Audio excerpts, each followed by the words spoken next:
Okay, time for a new video, and whether you are somebody new to my channel or you are returning to my channel to watch this video, it's greatly appreciated. As always, I'm filming this in one go, and I apologise in advance if I stumble over my words and if the quality of this video is fairly poor too. If there's any lag, anything like that at all, sadly it cannot be helped, and hopefully it's not too much of an issue for you.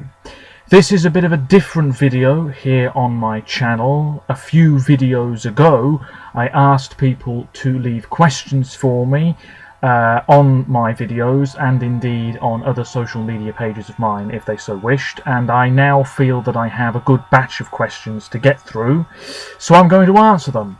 Do feel free to leave more questions for me about the Eurovision Song Contest or anything else in my life if you so wish in the comments of this video. I will try to get to them in a future video. So I'm just going to go through them here, simple as that, and it will be quite a rambling video from me once again, but they usually are. So the first question that I can see here, I've just gone through them all, and I should say I do read every comment, and I am well aware that one or two people have contacted me via other means over the past few days. I've seen those things and I will try and get back to you as soon as possible.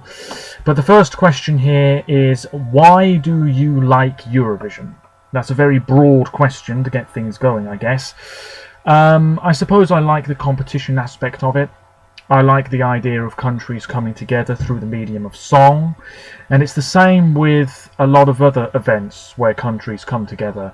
Being a football fan, the World Cup, the European Championships, the latter of which is sadly not happening this year now because of the virus, but things like that. I'm always interested in the Olympics. Will that happen this year? I don't know. But I suppose it is the competition aspect, and it's always interesting to see which countries come out on top, or which countries improve compared to their result the previous year, or in terms of sporting events a few years ago, because the World Cup's every 4 years and the Olympics is every 4 years as well. So I suppose it's that more than anything else. I just like the cultural aspect of it, you know, getting the opportunity to see what the culture is like in a different country, because you see it through the postcards and potentially the interval acts as well. Different languages, that's always pretty cool. And new musicians, I think maybe that's the best aspect of Eurovision. Being a music fan anyway, I've discovered so many great musicians through Eurovision, and over the years I've kept up with any new music that they've released. Most of it's been very good, and it's just wonderful. Absolutely wonderful, and if it wasn't for Eurovision I would never discover these musicians otherwise. So I think that's definitely one of the best, if not the best part about Eurovision. People coming together, having fun, and learning something about a country that maybe they don't know much about, and discovering new musicians. Absolutely fantastic. Next question. What is your first Eurovision memory? Watching the 2003 contest. I think I've said this in a previous video. You can go back and watch my review of the 2003 edition if you so wish. I filmed it quite a while ago now though. But yes, I do remember watching the 2003 edition. That's the first contest that I remember seeing some of on TV. I don't really remember watching the 2004 contest in Istanbul, but I very much recall watching the 2005 edition in Kiev. But yes, 2003, that's my first Eurovision memory, and being from the UK, it was a pretty disappointing year for us because we got a big fat 0, of course. Also, do you have an act you can give the honour of making you a fan of the contest? And this person says watching Carola win for Sweden in Rome as a 7-year-old. So one thing that made me a fan, I wouldn't say there is anything, I just sort of became a fan naturally. Certainly that 2005 contest, and I was 12 at the time, I watched that contest back so many times, and I've seen it back so many times, even right up to the present day. So that year for me was the year when I suppose I became a proper Eurovision fan. But in terms of paying attention to the national finals and everything, that wasn't until maybe 2012 or 2013, and even then I don't really pay attention to them in any great detail. I follow them, listen to the songs, but I am not a hardcore Eurovision fan. What else have we got here? Moving on. Which Eurovision song from the Netherlands is your all-time favourite? Well, I think I know the answer to this, but I'm just going to get the list up here. The Netherlands in the Eurovision Song Contest. I'll name a few, because why not? Certainly all of the Dutch winners that we've had, I don't mind. What else have we got here? Okay. I mean, I suppose it's really songs from more recent times. 1993, which is the year I was born, my favourite entry from that year's contest was the Dutch song Vrede by Ruth Jacot. De Eerste Keer, 1996, fantastic. Hemel en Aarde, it's Celia Rombley, 1998 in Birmingham. A song that, as the years go by, I think should have won. I appreciate that song way more than I did when I first heard it.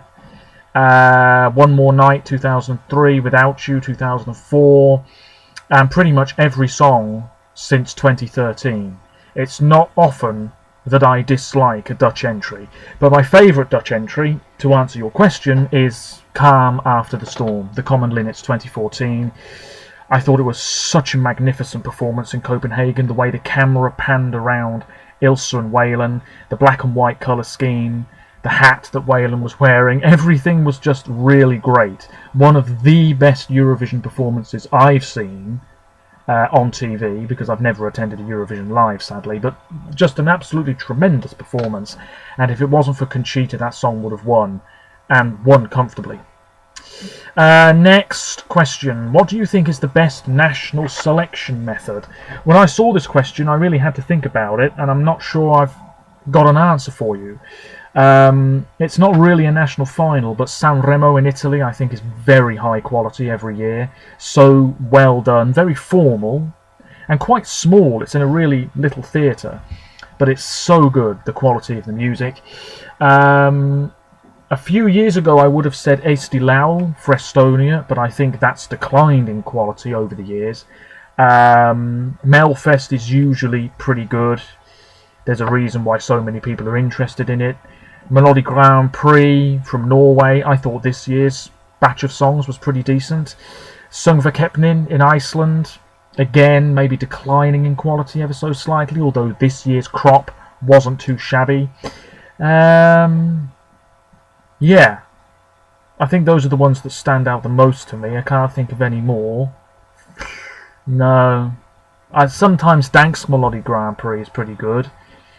But in terms of a national final, if we're including Sanremo, then I'll go with that. If not, then I'm probably going to have to go with Melfest, because it's the one that I follow the most, and the quality is usually fairly good. Moving on. Okay. Does the Big Five automatic qualification have a negative or positive impact on the contest? I'm quite grateful for it, as it at least means that we, the UK, make it to the final. Yeah, I'm very grateful for that. There's no doubt about it. If the UK weren't automatic finalists, we may not have qualified for years and years and years.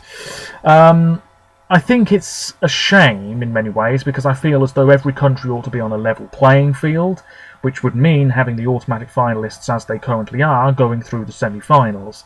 But at the same time, I think if you didn't have a country like Germany in the grand final, certainly from an EBU perspective, that's a lot of viewers you could be losing for the grand final, because Germans might just think, we're not in the final, forget about it.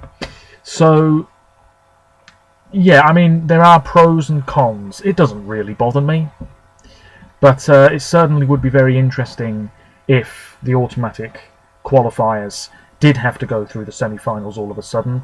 I think Italy would be the only ones who really made it through pretty much every year, because Spain, Germany, the UK definitely, and France, form is very patchy, whereas Italy are usually very consistent. Moving on. Which is your favourite country to wait for their entry every year? Plenty. Obviously I'm interested in hearing the UK's entry, Iceland's, Norway, Denmark, Sweden, Estonia. Certainly in terms of internal choices, the Netherlands and Belgium, Italy, Australia, and certainly in the past few years I've been more interested in Portugal's selection, Festival de Canção, so I'm always interested to hear those songs now. Do I watch your videos? Yes, sometimes. Don't you think that it is more fair if the Big Five and host country also perform in the semi-final where they can vote? Well, they sort of do, don't they? We only see a snippet of it, and then I think the full performance is uploaded on YouTube, because in the semi-finals you'll know that the hosts, just before they announce the results, will say, "I'm here with the Spanish representative. Let's have a chat. Blah, blah, blah. Absolutely wonderful. Now here is a clip of their song," and they'll play a bit of it. And it's a clip of their rehearsal footage, I guess, on that Eurovision stage. So they do perform, we just don't really see it, and we can't vote for them in the semi-finals. I suppose it would be fairer, yes. And I've already sort of answered this question. So the viewers at home can... Yes. Do you know the reason why at the moment they can't? No, I don't know the reason why they can't. I can't imagine the EBU are going to change their mind on it either. What is my favourite Eurovision song of all time and why? I've answered this plenty of times before. It's This Is My Life, Anna Bergendahl, Sweden 2010. Why is it my favourite song? I honestly don't know. But I remember loving it from the first time I heard it, which would have been obviously in the spring of 2010, and that was before I had any real concept of Melodifestivalen. So it was a long time ago, and it's a song that's always just stuck with me and resonated with me. I thought the performance in the Melfest final was just wonderful, and at Eurovision in Oslo that year, tremendous, everybody waving the glow sticks. Very simple, and I can understand why it didn't qualify, but at the time I thought it was really shocking and very surprising that Anna did not go through. And thankfully she's made a bit of a musical comeback. She wasn't terribly far away from winning this year's Melfest, and I'm sure she'll be back at some point soon as well. If you could change one thing in Eurovision, what would it be? Even more transparency, perhaps, with the juries. How are these juries selected? Are they really music professionals? Can they put any political bias aside? Probably not. What links do they have to any of the artists? I mean, that's a potential hiccup right there. Yeah, just more transparency with the juries, I think. Bigger juries. And I suppose, potentially, I've thought about it before, splitting the votes so it's 75% public, 25% jury. Because I do believe the public should have more of a say, and in many ways the final say in the outcome. And that's not always the way, is it? So I wouldn't change much at all. I think I would just change the way the juries are put together. And I don't know how they vote, whether they're all in the same room or anything like that. Not a clue. What's next? Oh, here we are. Do you know how the juries do their voting? I really don't. It's very curious, actually. Are they all in the same room? Something tells me they shouldn't be, in case one of them looks over another person's shoulder and just copies what they're doing, you know what I mean? Are they talking about the acts between each other? Surely not. Are they just sitting there in silence for several hours? I really don't know. Are they all in the same room watching? Are they all alone? Are there rules? There's definitely rules. In fact, I don't know if it's the case now, but a few years ago you could go online and get a PDF document of the rules of that year's contest, several pages worth. Don't you think it must be more clear for the viewers how the jury does their voting? Certainly they could explain it. The hosts each year could briefly explain it for the audience. Maybe they will do in the future, I don't know. What's next? Okay. Don't think there's too many more. How many artists do you think will return next year? I would say a good 80%. Definitely, I would say a good 80%. Let's take a look at the list. We already know that some will be returning, and I imagine many more will.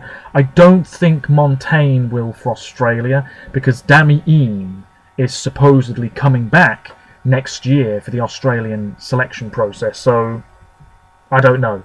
I don't think Val will be back for Belarus. I'm not sure about Leslie for Ireland. The Roop I read just a few hours ago. I think that they want to. Maybe they'll have a little national final where they have 5 songs and the Lithuanian public pick which one they want the Roop to sing. I can see Vasil coming back for North Macedonia. Little Big, have they been confirmed? I'm not sure, but I can see them coming back. I don't think Anna will for Slovenia. The Mamas won't. I think that's already confirmed. Who else have we got? I don't think Damir will for Croatia. Sandro probably for Cyprus. Eden for Israel. I don't see why not. Destiny I would definitely keep. And I'd be very surprised if Malta said we're going to go with somebody else. I definitely want Ulrika for Norway. But I don't think it's going to happen. Norway aren't just going to scrap their national selection one year. Roxanne should definitely stay for Romania. I can see Vincent staying for Austria. Benny for Czech Republic. I don't know about Iceland. I don't know at all. Moldova, they won't keep Natalia, I don't think. I'd keep Alicia for Poland, Senate for San Marino, Hurricane for Serbia, definitely. I'd probably keep Arilena for Albania, Athena for Armenia. I don't think Ben and Tan are going to be back next year. I wouldn't keep Axel for Finland. If anything, I'd internally select Erika Vikman. What else have we got? I don't know about Samantha for Latvia. I think... Well, certainly what I would do is I'd pair her up with Marcus Riva. And then finally both of them can say they've done Eurovision. I don't think Portugal will keep Elisa. I'm not sure about France. If they keep Tom, give him a better song. Germany, I'd keep Ben. Italy, I'd keep Diodato because Sanremo, as I mentioned earlier, is not strictly speaking a national final, so they could easily keep him at the helm. And as for the UK, I'm not too fussed. Moving on to the next comment, the next question.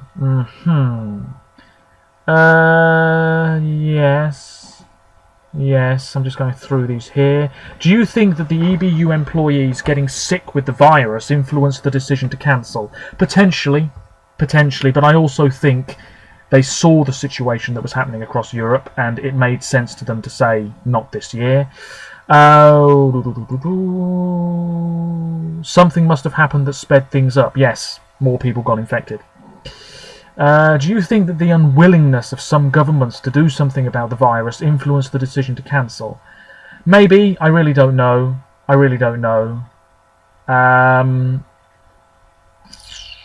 What else have we got here?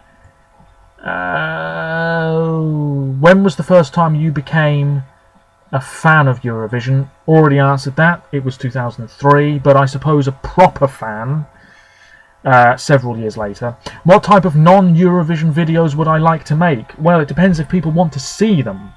I am a writer in my own time. I write prose and poetry, and I do share my work on other social media platforms. So maybe I would make videos talking about my work, reading some poetry aloud, but chances are very few people would tune in to see those videos. I've uploaded a few poetry videos in the past and they're on private now, I think. They just didn't do that well and I wasn't really happy with them anyway. So I don't know. If people want to see other types of videos on my channel, I can try and come up with some ideas, or you can suggest ideas to me. Any thoughts or ideas on how the EBU in the Netherlands could make Eurovision 2021 one of the biggest ever? I don't know. Besides maybe changing the slogan to something that unifies people somehow, I don't know. Something to do with the interval act or one of the interval acts, or I really don't know, but I think there's going to be a real sense of togetherness, this united feeling. When Eurovision gets going again. It's a sort of reset for the contest in many ways, a chance to get back on track. So I think it will be bigger and better, but also I think it might be a bit more reserved, if you see what I mean. Of course, will it be Rotterdam 2021? That's the question. This person here says, I'm wondering if Jon Ole Sand, whether he made the decision not to allow this year's songs in next year's show? Well, certainly I imagine that he played a part in it, absolutely. It is very difficult to write a winning song. That's an interesting thought. How difficult is it to write a winning song? I think it's all well and good having a song that you have complete faith in, but it's how you execute it, the staging. You know, that is key. That's why a sort of just playing the music videos and people voting on them this year on TV just wouldn't have been the same, because a lot of people watch Eurovision for the staging, for the theatricality of some of the performances.